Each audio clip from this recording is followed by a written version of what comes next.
Ens trobam dins la sala de plens del Parlament. Sens dubte, la principal sala de la nostra institució que compta amb una llarga història i una important funció. Va ser construïda entre els anys 1848 i 1851 com a sala de ball del Círculo Mallorquín.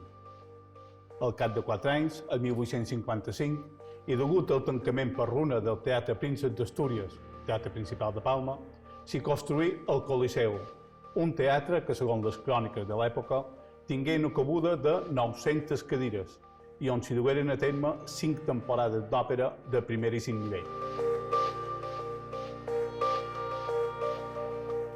Reconstruït i inaugurat el nou teatre principal, es desmantellà el Coliseu i la sala tornà a la seva funció original, com a sala de festes. I va ser l'any 1882 quan es produeix la gran transformació d'aquest espai.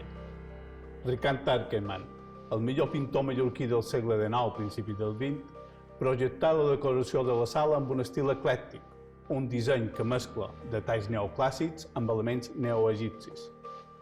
Destaquen, a més de les pintures de la part superior, les 4 cariàtides situades en el costat curt de la sala i que li donen nom, precisament, la sala de les cariàtides.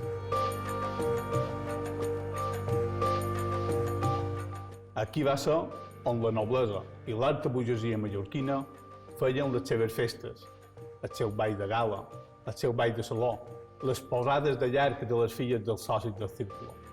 També es feien conferències, concerts.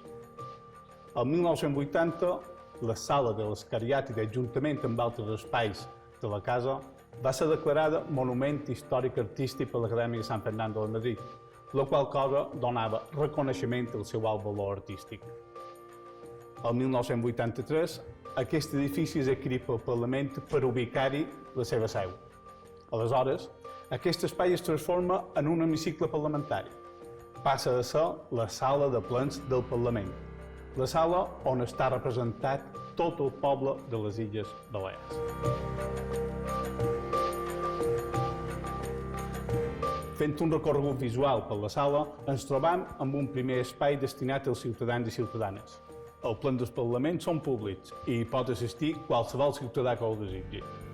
Ocupant gairebé tot l'espai de la sala tenim les cadires vermelles, que són els escons on seuen els nostres 59 diputats i diputades que han estat elegits a les eleccions autonòmiques pels ciutadans i ciutadanes de les Illes Balears i que, entre altres funcions, s'encarreguen d'elaborar i aprovar lleis per a les nostres illes en aquelles competències que ens indica la Constitució i el nostre Estatut d'Autonomia. Dels 59 diputats i diputades, 33 són elegits per Mallorca, 13 per Menorca, 12 per Eivissa i 1 per Formentera. Durant 4 anys, que és el que dura una legislatura, els nostres diputats i diputades s'asseuran agrupats segons la seva adscripció política, és a dir, segons el grup parlamentari al qual pertany. En els escons blaus hi seuen els membres del govern de les Illes Balears. Hi seu l'executiu. A l'altra banda de la sala tenim l'espai reservat a la premsa.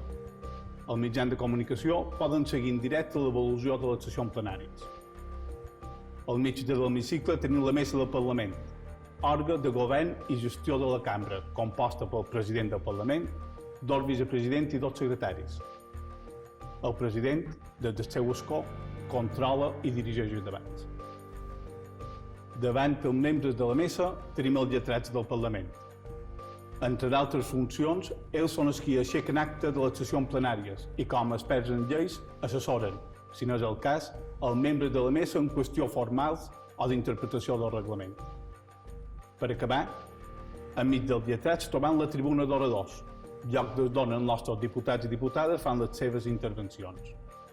I fins aquí aquest reportatge sobre la història i l'actual funció de la sala de les cariàtides, la sala de plens del Parlament.